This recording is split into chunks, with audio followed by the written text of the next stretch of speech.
Do you want to be a fighter? RMC. There's only one Tyson Fury.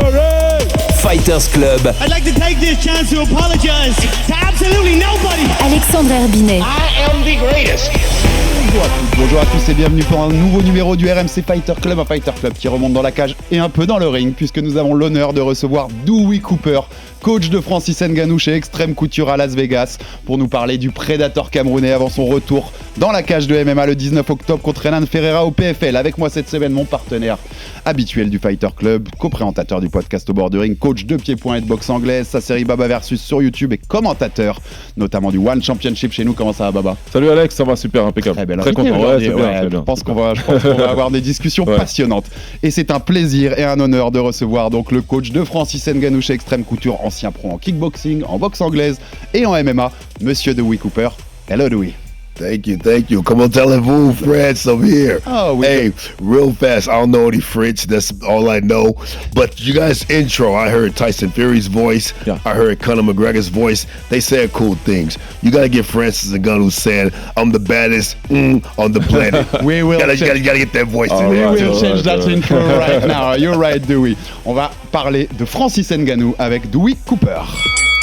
Il était déjà un de ces hommes de coin pour le combat face à Alistair Overeem fin 2017 dans la cage de l'UFC. Et il était encore là contre Tyson Fury et Anthony Joshua en octobre et mars dernier pour ses deux sorties dans un ring de boxe. Coach de striking et de MMA chez Xtreme Couture à Las Vegas, Dewey Cooper accompagne depuis plusieurs années Francis Ngannou dans ses aventures sportives. Un job forcément à part pour l'ancien boxeur, kickboxeur et combattant de MMA. Présent plusieurs semaines à Paris pour aider le prédateur camerounais à préparer son combat du 19 octobre contre le Brésilien Renan Ferreira pour la ceinture PFL Super Fights. Coach Cooper est l'invité du RMC Fighter Club pour raconter son Francis Ngannou et son évolution de combattant. Fury. Ngannou trying to time Fury as Fury set up his own attack. 40 seconds to go in the second. That's better. Sharp, top kick in. Oh, big shot from Ngannou. Tyson Fury down against Francis Ngannou. Unbelievable scenes. And it's all over. 10 rounds completed for Francis Ngannou. Respect flowing both ways.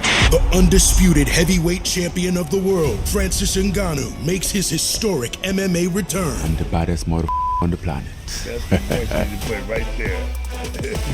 You see, Dewey, we had it in the background. Remember, you got Tyson Fury, you got Conor. These are one of those guys are French. You gotta put one famous French voice on there. It's there. It was there just for you. So, Dewey, it's really a pleasure to have you on this show. So, as we said, you're preparing with Francis that fight on PFL on October 19th in France. Why did you choose to come prepare that in France? It was the Francis that wanted that? Yes, Francis wanted to come here and train in France, and we're happy wherever we trained. Last camp we trained in Riyadh, Saudi Arabia, so he's doing his tour, training all the meaningful places in his life, and wherever he wants to go, we're going to be there with him to help him prepare and take another victory on October 19th. First time in Paris for you, Dewey? No, I've been here many times. Okay. Remember, I was just here, you guys' last UFC outing. My fighter, Farid Basharat, beat you guys, Frenchman Taylor Lapoutas or something. Yes. So, yeah, I've been here about 4 times now. This is my 4th time. We're going to talk about it because you beat a lot of French fighters, my man, top people at Xtreme Couture. Yes. Just to remember people, in kickboxing, you were a champion with WKC. In heavyweight, you were champion with WKF. In cruiserweight, you were a finalist for the K1 World Grand Prix 2004. Then you had 25 pro boxing combat, 19 victory and 11 knockouts, 3 MMA pro combats. So you have a lot of sports during your career. What was your favorite sport between all that? Kickboxing? Yeah, I'm originally a kickboxer. I started training Muay Thai when I was 9 years old. I had my first amateur fight at 10 years old. So Muay Thai, I'm a kickboxer, but being in America, everyone boxes. I started going to the boxing gym when I was 18 years old. My older brother boxed, and my dad boxed in the Marines. He was in the military. But I grew up in a time where we watched Kung Fu movies and all the Bruce Lee stuff going on. So I did martial arts, but kickboxing is my base. I have a deep love for boxing, though, as well. Boxing, to me, is the king of all fight sports. I hate to say it. I know a lot of MMA people don't think it's a real fight. More people die in boxing yearly than any other fight.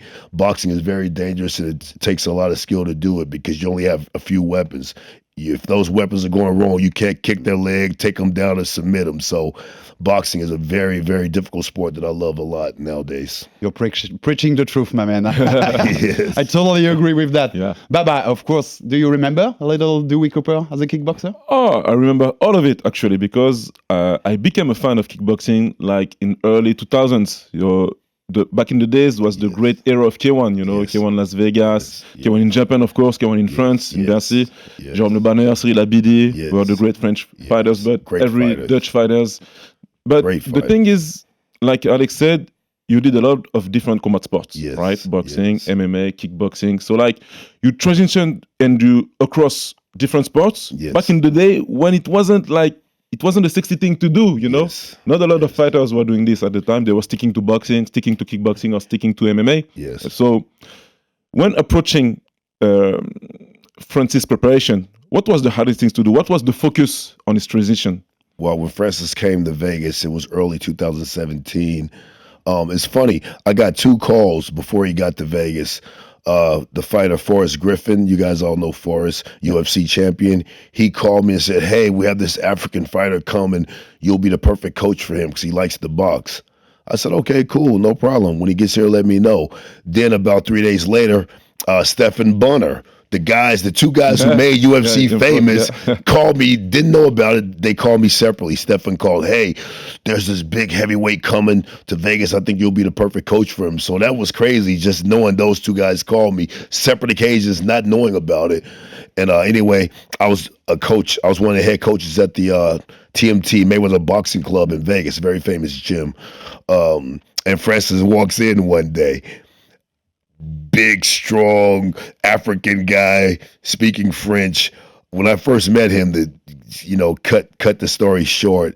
The most difficult thing about Francis, the language barrier was crazy. I could understand him. He could understand me. He was not speaking a lot of English at that time. He speaks great English now, but back then, no. And so... But what was the first impression? I mean, you knew him obviously from the UFC, but the first time we interviewed Francis last week, and the first time you see Francis, it's like, wow. Yeah. When he walked in, well, in America, we got a bunch of big old strong brothers. They're all in the NFL, though. Yeah. So when he walked in, I was like, holy shit, looks like a big football player. Let's go play for the American Colts. Football, not you guys football. But so I was like, holy smokes, he's bigger than what I thought, because I'd seen his fights on TV. I didn't realize how big he was. He looked like an NFL player. For sure. Guys, had he been born in the United States, not Cameroon, he definitely would be in the NFL right now. But so when I seen him, I knew he was a very imposing man. And once we trained, I realized how athletic he was. I knew he would be a world champion in the UFC, the heavyweight world champion. Right from the start, you knew Right that. from the start, I called it because his punching power was ridiculous. And he could hit you in very unconventional ways and still hurt people. I had him sparring a lot of guys, and he was really wrecking people in sparring. I knew he would be a champion. It just took a matter of time and a little more experience. Were you surprised of how good he was the first time you saw him in training? Well, he was still raw. Yeah. His techniques weren't the sharpest, but he had so much power he could make it happen anyway. You know what I mean? Like I said, he would just hit you with any sort of punch with either hand and hurt Lights people. out. So, I call him an enigma because he's a very special athlete and a very special fighter, especially if you guys know his story like I know you do, starting at such a late age. I started training when I was 9 years old. He started at like 23 or something like this, 24.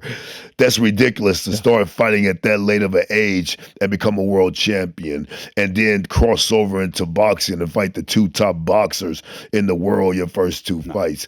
The things Francis has accomplished will never be accomplished again, man. It's crazy. It's the most amazing box rec page ever. Yes. When you watch the name that he fought, it's the most amazing ever. And what was the feeling The first time you trained with him, the first time obviously he kicked you or anything, did you feel that power? Yeah, I just right laughed. away? I just laughed because you mentioned K1 earlier. I was the smallest K1 fighter for a long You are a time. cruiserweight actually. Yes, but remember K1 was only heavyweight. Yeah, heavyweights. Yeah. So I stepped up. I was 199 pounds fighting guys 280, 260. So I felt power like that. But I felt real power before. Yeah. But the power he has is different. He has exponential power. So, like I said, the first few training sessions were very difficult because he wasn't understanding me. I wasn't understanding him. So sometimes I would say jab, he'd throw the right hand, or I'd say kick the body, he'd kick the head. So it was very damaging the first few times. But like you fought someone like Mighty Mo, who actually was knocking out everyone before you beat him. Actually, you were the first one to beat him. Yes. Yeah, you're the first one to beat him. And then the Calcula beat him after that. Yeah, exactly. But he was known for his power. Actually, yeah, it was great power. Why? I mean, where would you rate Francis as kind of power that Mighty Mo was bringing to the table? Yeah, let me tell you. I said Mighty Mo was the hardest puncher ever. He hit me so hard in that fight. People didn't know the whole side of my body went numb. I just started laughing. It was unbelievable power. It's like that. We all as kids imagine what would it feel like for Mike Tyson to punch us in his prime, the way he was knocking people out. Especially me when I was training. I always dreamt of feeling that legendary power of Mike Tyson. Then when Mighty Mo hit me, I was like, no, I don't want to feel anyone hitting like this. He was hitting way too hard. So moving on to Francis, when Francis hit me, it was like Mighty Mo and a half. It was crazy. So to answer your question, he's punching harder than Mighty Mo. And that's absurd to even say. Does it still surprise you today? Sometimes in training or anything, and you say, this man is out of this world. Well, I told you guys a few days ago at the media day, like it's very damaging training him. Yeah. Everyone says, everyone wants to be Francis Ngannou's coach. You got to be strong to be his coach. Otherwise, you're going to get injured with the pads on. Literally every day, I'm feeling pain that I didn't feel in a lot of my fights. He hits that hard. He kicks that hard. So it's grueling, but it's funny to me. Being a K1 fighter, used to those hard-hitting guys, Gary Goodrich, Mighty Mo, all these type of guys, Carter Williams. It just makes me laugh when Francis hits me because I'm like, holy hell, where's this power coming from? In boxing, never felt that kind of power too? In your career in boxing? Carlos Takam is hitting very hard too. Another that, Cameroonian. What's up with Cameroon? right. we have Cedric Doumbé, also ex-kickboxer. Yes. They have that power. I'm not sure what's going on. I need to get to Cameroon. I'm kind of jealous my genetics are Cameroonian. but no one's hitting like Francis. When Francis is in shape, no one's hitting hard like him. Like I said, I have a Samoan fighter named Patrick Malata right now, professional boxer. He's hitting very hard too, but there's just no one punching like Francis. When he's in shape and throwing his punches with technique, there's no one hitting like him. No one. Your first fight in his corner, we said that in the introduction, it's Alistair Overeem. Yes. That KO is amazing. Was it frightening to see that from the border of the cage and say, what the hell? No, because in that training camp, Francis knocked out so many sparring partners, we ran out of sparring partners. Literally every person we brought, he knocked them out like that. Vicious knockouts after vicious knockouts. It got so bad, we're like, please, you don't hurt your sparring partners. We have no one else. He literally knocked out 6 different guys that we brought in the camp. It was crazy. It was crazy. He even hit a guy one time like this, boom, and knocked him out. Hit him just like this, a downward punch, hammer fist while standing up, and the guy's cranium completely swelled up like a cartoon. I'm not making this up. Yeah.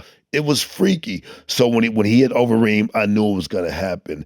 Guys, you don't realize he had trained for months and months because before that fight, he was scheduled to fight JDS in Canada. Yeah, exactly. So we did a whole training camp. Last minute, the fight got canceled because JDS had issues. And so he just kept training. Then the Overeem fight came. So he had been working in Vegas every day for, 6 months? It was crazy. So when he hit Overeem, I knew it was going to be over because I knew Overeem, is so great, he would not be apprehensive about fighting Francis, and I knew he would try to fight Francis versus, stick and move. Like, and I said if he stands there and fights Francis or if he attacks Francis, it's going to be a short night, and that's exactly what happened. And it was, Baba, do you want to add something? Yeah. When you started training Francis, were you aware that he had some kickboxing fight in France? Actually won. No, I wasn't. He told me way later, like maybe 3-4 months down the road. Yeah. He had actually a K1 fight. Yes. And makes me wonder yes. what could have been if you choose kickboxing instead of MMA. Yes. What do you think? First of all, he's a big, strong man and he's athletic, so he would have did well in any of those sports. Yeah. Problem is, K1 he did the right thing. And by the way, Coach Lopez did the right thing moving him to MMA because it was the fastest way to get some money, underneath you and get some popularity and grow. Even boxing, more because at that time MMA in France was not legalized. Yes, and remember, even if had he went the boxing route originally, it's a long road, especially with no amateur experience and no Olympic pedigree. It would have been a long road to get to the success he got to. Especially in France, what is especially in France. So doing MMA was the right thing, but absolutely he could have kickboxed or did any of that, for sure. Second fight with Francis was the first one with Stipe Miocic for the UFC belt back in early 2018. Obviously, that fight. No. I think our second fight was JDS. Wyndham knocked out JDS. JDS and then Rosenstruck. Yeah. But that first fight against Stipe Miocic. Yes. Obviously, Francis lost that fight and he took his revenge some years later. Yes. What was your feeling after that fight? Because I saw an interview of you saying it was an off night.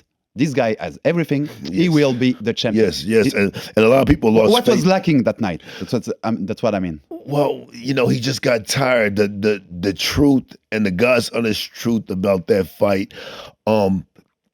it came down to, it came down to a lack of experience. That's all it came down to. I mean, guys, he had a meteoric rise. After that Overeem knockout, he was right back, So I think you're all right. After the Overeem, we got Stipe right away. I think. It did. JDS and Rosenstruck. That was after. That was after. Sorry. You made me dumb. No. You're 100% right. I'm wrong.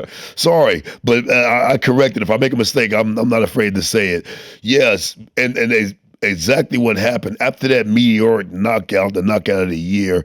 It took Francis to a whole different world, and I think, that fight was just a little too soon. The experience wasn't there. And of course, think about it. He was in camp knocking everybody out. He knocked out a legendary fighter, one of the greatest of the era in Overeem. Yeah. So I think everyone just thought it was going to be too easy. Not saying that we thought Stipe was going to be an easy fight, but the bottom line, it just came down to experience. He lacked the experience that's needed. I think it was 3.5-year ride, maybe 4 years tops total to get to a championship fight in the UFC against, at the time, the best heavyweight in the history was just a little too much because Stipe did fight with a strategy. Yeah. Had he went out there in the first round and went toe-to-toe and tried to prove something with Francis, he would have been another victim, but he fought a very intelligent fight. And he mixed it up and he showed what champions do, which is high IQ. So it came down to experience. Francis needed more experience. And I know 10 days before that fight, he was in studio with us in Paris. And I always thought that that's a kind of experience thing too, to know that you have sometimes to cut the media sooner before a big fight like that. Well, I don't think it was that. As long as you're in the city. Remember, he trained the entire camp in Vegas, but then he left kind of at the end of the camp and just trained out here. So I'm not sure what was done out here. I'm not sure if the energy or the vibe was good because he left 3 weeks before and he came to France from Vegas. So, I'm not, like I said, I'm not sure what happened. It's okay doing media 10 days before as long as your camp is good, you're training, and you kind of schedule the times correctly so that doesn't take from you. So we chalk it up as experience. Stipe mixed it up. He wrestled when he needed to wrestle. He took a few hard punches that we didn't expect him to take, and it came down to experience and conditioning. And Stipe ended up getting us that night. Fast forward a little, there's also that fight against Derek Lewis, which you still felt that Francis was not in the good mood and was not feeling himself good. Yeah. And then after JDS, like you tell, and everything, and go straight forward to 2021 and that win against Stipe Miocic, becoming the heavyweight champion of the world. How did you react that night? Well, real fast, just to close up the first Stipe topic, the next fight was a reciprocal of, this is just my opinion, not only the loss that everyone thought could not happen, but the way people kind of turned on him too. You know, all this comes with experience. I've in my career, I experienced cheers and autographs to boos and people not liking me. So I knew how that roller coaster goes. Francis, he didn't really know how that roller coaster went. So after that Stipe fight, when it went bad and people were saying all this stuff, I'm sure psychologically that really took a toll on him. Yeah. Never said it and all of that, but so when he went to that Derek Lewis fight, it was not just the feeling of a loss from the Stipe fight. I'm sure, you know, psychologically and spiritually, he was hurt as well.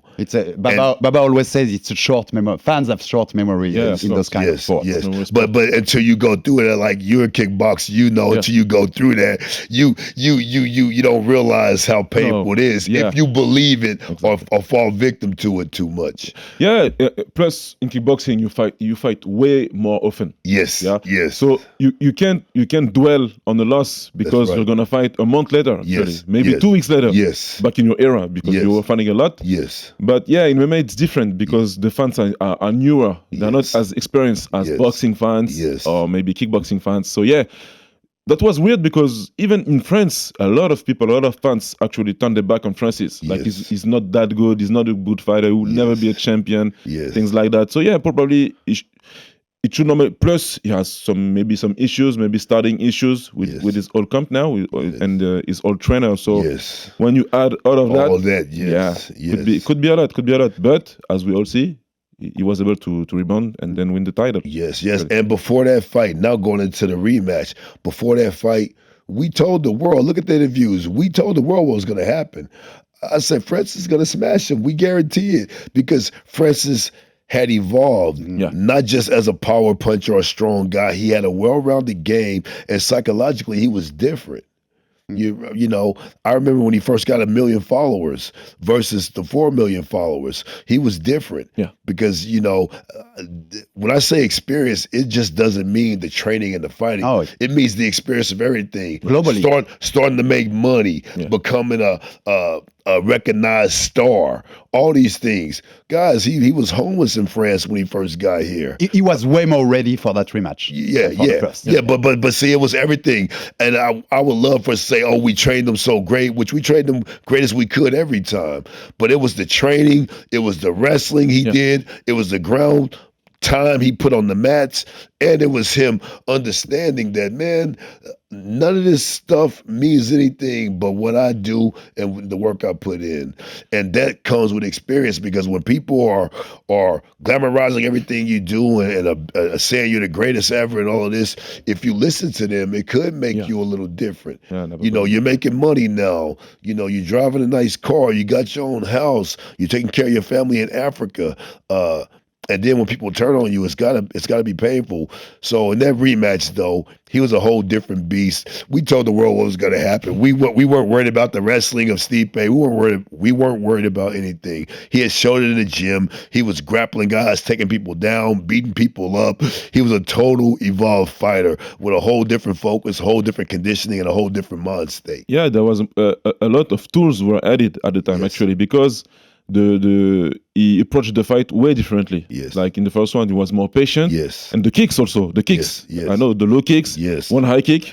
Actually. That hurt him very good. So yeah, the approach was different. I think the work in the gym was paying off at the time. But that must be weird because when you fast forward again after that Stipe fight and that title win, and you added all of those tools that you got in your arsenal, the low kicks, the kicks, the range, the distance management, and all of these things that made him more efficient. And then you have to throw everything in the bin to do a boxing fight. Is that frustrating? Actually, a little bit. No, because boxing, you just gotta remember, bring your feet a little closer together. You know, use your hands. You don't have to worry about low kicks. So really focus on the upper torso. And Francis always wanted to be a boxer anyway. So we just need to put time in. It was a difficult task to have to fight the top boxers, but you know, you see what happened in the Tyson Fury fight. I still feel in my heart, Francis had the greatest upset ever that night. I felt like he won that fight 6 rounds to 4. Yeah. And here's the thing. Everyone says, oh, Tyson Fury's the champ. Okay, so he's fighting a guy with no fights? It should have been clear that he won. Any close round that were up in the ballot should have went to the guy having his first fight. What are we talking about? If I'm fighting a kickboxer, his first kickboxing fight ever, and I'm a kickboxing champion, if a guy equals me, I would give him that damn round. Yeah. Come on, man, what are we doing? They said it was 3 even rounds, and the judges gave all 3 of those even rounds to Tyson Fury. How? He's the champ, undefeated. But got more knockouts than Francis got fights combined. Yeah, but are you actually asking why? You know why? Well, of course I know why, because you know the sport of boxing definitely could have that happen. Yes. But I'm saying, in a fair world, if the world was a perfect circle, the mind state should have been opposite. If there's even rounds or you don't know who won, you got to give it to the guy having his first freaking fight. It shouldn't even be close like people thought in the first place. No, you're right, but he is right. It would have been absolute madness. Can you imagine actually? If Francis Ngannou beats Tyson Fury officially on the card. It's madness. Maybe he doesn't come back to MMA. Yes. It's we don't know, but it's madness. Let's stay on the boxing. After we're going to talk about that Ciryl Gane fight because it's interesting for us, but let's stay on boxing as Baba started. Yeah, we got to talk about Ciryl. We love him. We got to talk about that fight. When you see him fighting Tyson Fury, then Anthony Joshua. Yes. You are a boxer, an ex-boxer. You are a boxing fan. You told it yourself. How insane for you is it? He's fighting freaking Tyson Fury and Anthony Joshua for his first 2 professional fights in boxing. It was insane. But again, we had confidence going into that Tyson Fury fight when no one else. And by the way, we talked about the word experience. Yeah. See, the experience Francis got from that first Stipe loss and everyone turning on him, and then the stuff that happened to him in the UFC where everyone said he fumbled the bag and everyone was against him. All that helped him psychologically through the Tyson Fury fight, because now he's in a situation once again, which he has experience on, people doubting him, not thinking he could win. Me against the world. Everyone said it's a joke. It wasn't his first time going through that. Yeah. So now he's like, I'm not shaking at all. I'm very confident I can beat this guy. I care less what people are saying or what the experts are saying. See, everything comes down to experience in fighting, as you know. So that's why he took that fight with such confidence. Because though it sounded insane to do, he said, I'm beating him. I'm knocking him out the whole time. You know what I mean? He was saying that the entire time. It wasn't like, oh, hopefully I can hang. He said, I'm knocking Tyson Fury out. And he trained. We got great sparring partners. And we had a crazy, crazy impressive camp. So none of us were shocked. My only fear was, can he do 10 rounds his first fight? Yeah, of course, because it's not the same beast as MMA. And even if you were not surprised, what's the reaction when he knocks down Tyson Fury, the heavyweight champion of the world? I was just like, man, we knew it. We called it. But I was like, yo, he did it. I can't believe it. You know, stay cool. You know, don't gas yourself out. Go crazy, Don't gas yourself out, because one thing we know about Tyson, he's durable. Yeah. He gets up. He'll frick around, out tough you, and then beat you on attrition later. Yeah. So we were like, stay cool though. Don't gas out, because I boxed and all of that. In boxing, the pace is faster. 10 rounds is very difficult to ask a guy his first boxing fight. This is why even Olympians do 4, 6, 8 rounds, then they go up to 10. This is a very difficult ask. That's what we're saying actually with Alex when we were previewing the fight. It's like everything was stacked against Francis. Actually, there was nothing was giving to him. Like this is 10 rounds. Like everyone knew that Francis cardio maybe in the later rounds go down. Yes, exactly. So this is 10 rounds against actually the best heavyweight on the planet. Yes, and the best heavyweight probably in the last 10, 20 years. Yes, and like the day of the fight, the night of the fight, you were there. Yes, I was in front of my TV, but you were there. Yes. There were every boxing champions of the last 25 years in the room, waiting for Tyson to come and watching staring at Francis like, what do you think you're gonna do? Yes, actually, exactly. Are you going to steal our light? And this must be crazy to live, right? Yes. What do you think about that? Because it looks like a setup on the inside. Boxing against us. It's boxing world against us. Well, thing, first of all, Your Excellency Turki Ali Sheikh did the greatest show. Everyone thinks that UFC Spears show was great last week. Yeah. Let me tell you something. That fight with Francis and Tyson was the most remarkable show ever. From the stage to the presentation to going to a separate arena. Yeah. The ring come out of the ground and these guys fight. Everything about that night was just incredible. Just a little too long between the fights. Just a little for my The pacing was rough. Real fast. That's one mistake that boxing makes. Yeah. That's the old school way. After each fight, these 15, 20-minute breaks between the MMA has it right. UFC, their model is right. Constant action, no laws. Yeah. So I do agree with that. But I'm saying the show was spectacular. And so we did the photo the day before with all the fighters. It was incredible. Pretty That photo, picture. Yeah. It's like my favorite picture ever. Yeah. Manny Pacquiao was right beneath me, a little to the left. Crazy, It was crazy. But yeah, the boxers really thought Tyson would stop him in 4 or 5 rounds. Yeah. And we just told everyone it wasn't going to happen. We knew it wasn't going to happen. We truly thought he was going to win the fight. And after the fight, we thought he won the fight. I was the guy who recorded Suleiman saying that Marcio Suleiman, the president of WBC, he's the one. I got it on my phone right now saying that, you did such a great job. You should be rated in the top 10 of boxing. You're better than most heavyweights in the world. And that's when he got that top 10 rating.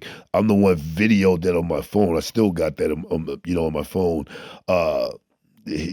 Everyone knew Francis should have won the fight. But like you said, every champion that's alive was there. The sport of boxing was on the balance in that fight. He just couldn't let it win like that. It's more than a simple fight. Yes. And what was the difference for the second fight? I mean, obviously, Anthony Joshua knocked him out in 2 rounds. Yes. Do you think that just Anthony hit him well, caught him good, and that made the difference? Or that Anthony Joshua maybe was more ready than Tyson Fury because he saw that first fight? Yeah, well, of course, Tyson trained too. Joseph Parker said Tyson trained hard for that fight. Francis is just strong. Styles make fights, as you know. Tyson Fury is not a knockout artist, so he wears you down with he breaks you down psychologically with all his antics, and then the pace, and he breaks you down late. He doesn't have one-punch knockout power. Going into the Joshua fight, we knew it was power versus power versus the Fury versus Ngannou fight. It was skills versus power. Yeah, exactly. So the Joshua fight came down to whoever landed that telling blow first, and unfortunately, Joshua landed it first. I just wish the fight could have went a few more rounds for Francis to really get going. We expected the fight to start between 1 and 1:30. We didn't walk until 3 in the morning, 3:15. The times were all off, and it just wasn't our night that night. Francis prepared very well. I'm proud of him for after the fight telling the world that he worked out hard. It wasn't like he wasn't prepared. He was better trained and better prepared for this fight than what he was for the Fury fight because of the experience he had in the Fury camp. We had great sparring for him. Everything went well. It just didn't go right that night, and it happens sometimes. But anytime you got power versus power, the person that lands that shot first is going to be the one that most likely win the fight. And unfortunately, Joshua landed the right hand first.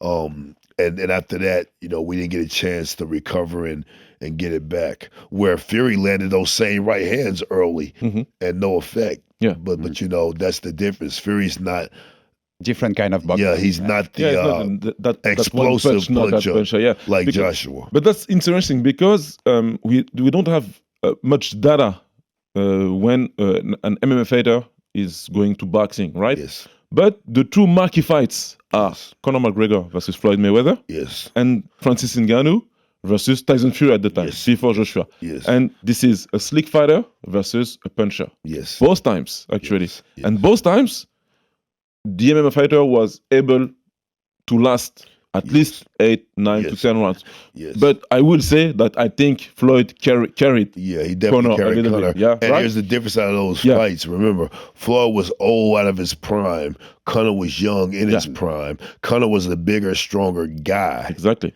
That's the difference. In this fight, Francis was the older guy, the smaller guy, the less experienced guy. So the roles were reversed. Yeah. If you look at the Conor McGregor-Floyd Mayweather fight, a lot of the advantages went to Conor. Yeah. Youth, strength, size. Floyd had just the remarkable skills and the Floyd great at being difference he Floyd. had. You know what I mean? But if you look at it on paper, Floyd was way out of his prime, way smaller, theoretically the weaker guy. Yeah. So Conor had all these advantages in the Tyson versus Ngannou fight. Ngannou's the older guy. Ngannou's the smaller guy. Tyson has all the advantages, so it's different.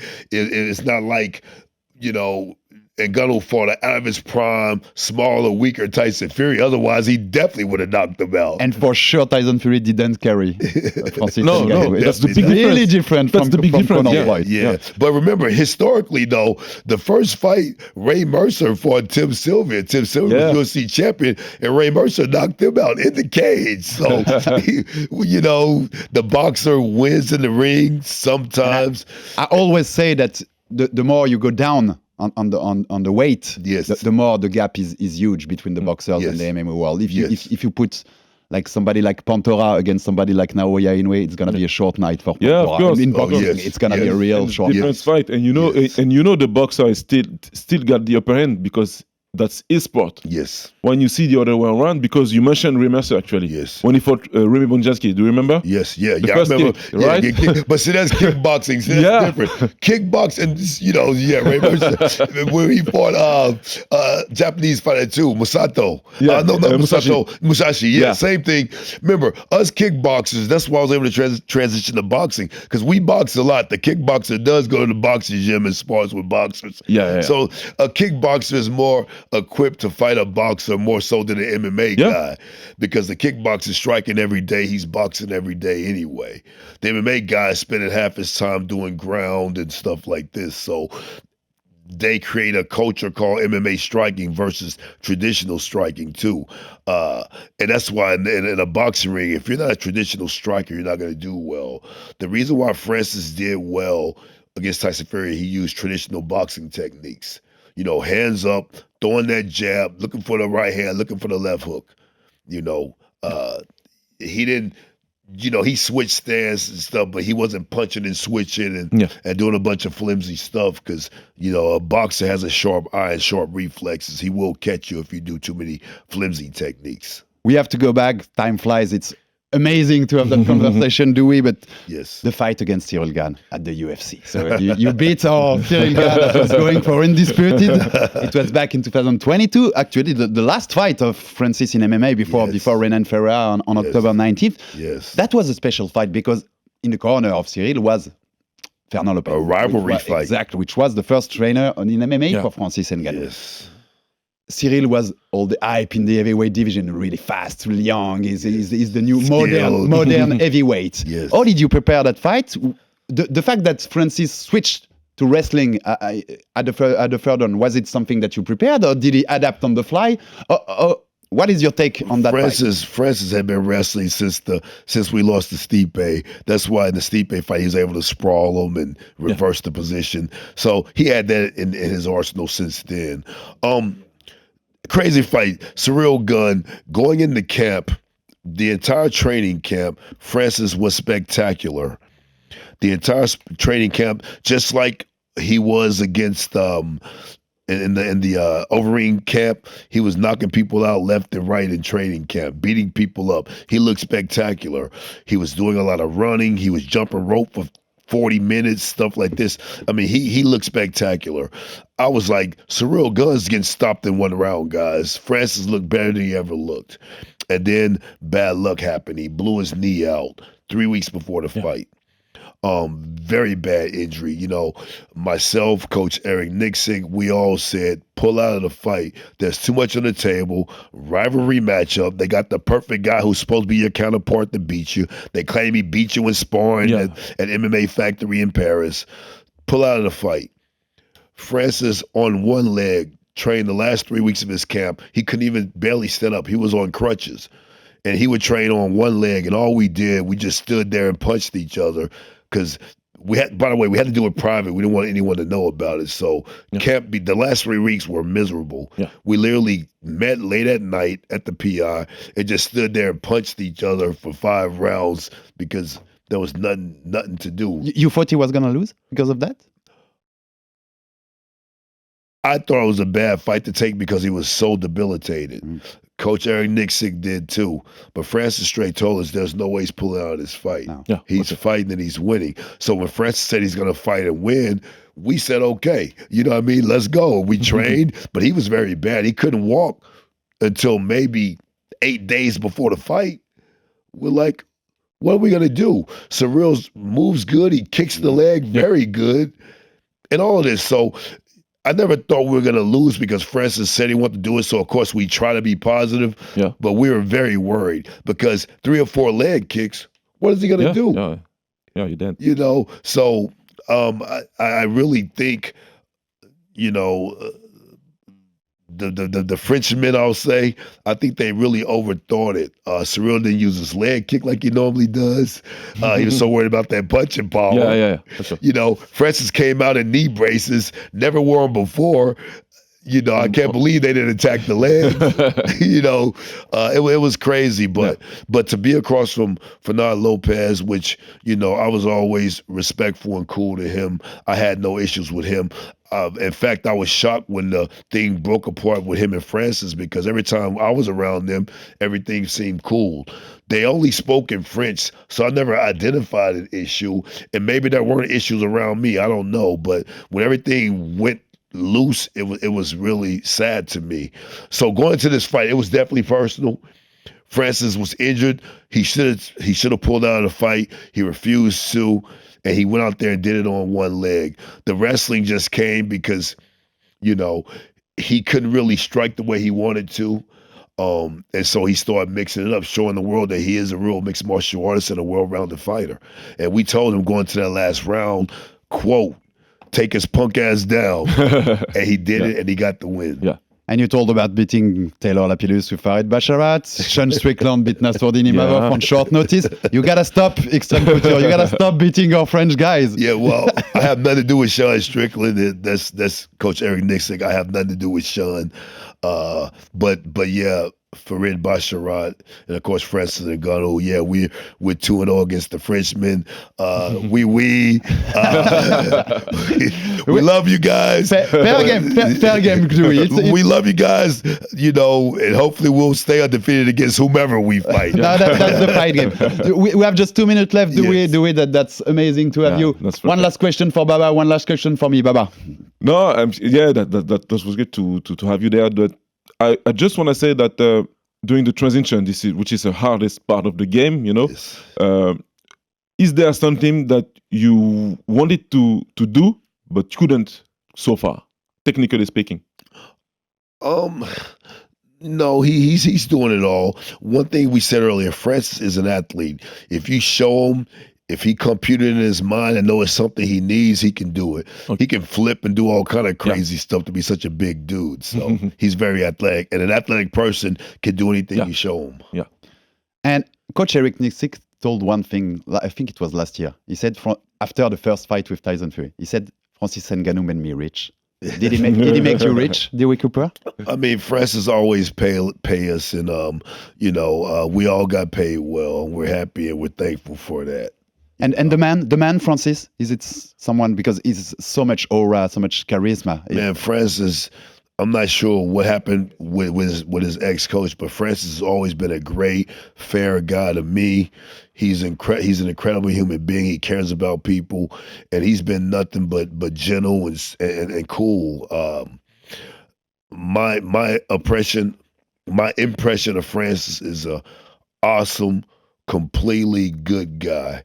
And hopefully one day he'll be the president of Cameroon because he has that demeanor and he has that fairness. He's a fair guy and he's a deep thinker. So I respect the hell out of Francis, man. Given his life, that is a movie I would be even surprised if he's not president of Cameroon. Yes, his life is a movie. Fitting in, actually, yeah. It's an Hollywood movie. Yes. One last thing before we go, guys. Besides training Francis Ngannou, I'm the president of the most exciting boxing company in the world. If you guys love boxing and you guys love your football here, your team sports, I'm the president of a company called Team Combat League. It's professional boxing teams. Yeah. Our third season is coming up March 20th of 2025. Action personified is 24 rounds of nonstop action. Every single round is a new matchup. From featherweight to heavyweight. You'll never see nothing like it. Go to teamcombatleague.com or Team Combat League YouTube channel, and you'll see the most exciting boxing professional fights you've ever seen. We'll check on that for sure. That was a pleasure and an honor, Dewey Cooper, to have you. And thank you so a lot much. of positive things for October 19th and that fight in the PFL for the PFL Super Fights title. Victory for Francis Ngannou to show who's the baddest on the planet. You can say it. That is French. You can say it. Who's the baddest motherfucker on the planet? King Ngannou. Let's go. All right. Ça, c'est dit. J'espère que vous avez apprécié, les auditeurs, ce moment qui était hyper sympa avec Dewey Cooper. Et on en a appris beaucoup sur Francis et sur toutes ces dernières années passées à Xtreme Couture à Las Vegas. C'était génial. Et rendez-vous le 19 octobre pour son combat contre Renan Ferreira au PFL. Abonnez-vous sur toutes les plateformes pour rater aucun épisode du RMC Fighter Club. Envoyez-nous de la force, des commentaires, des pouces bleus. Ça fait toujours avancer le bousin. Et à très vite pour un nouvel épisode du RMC Fighter Club. Merci mon Baba. Thank you, Dewey Cooper. Thank you, Dewey. Thank you. Bye bye. Thank you. I say thank you. RMC Fighters Club.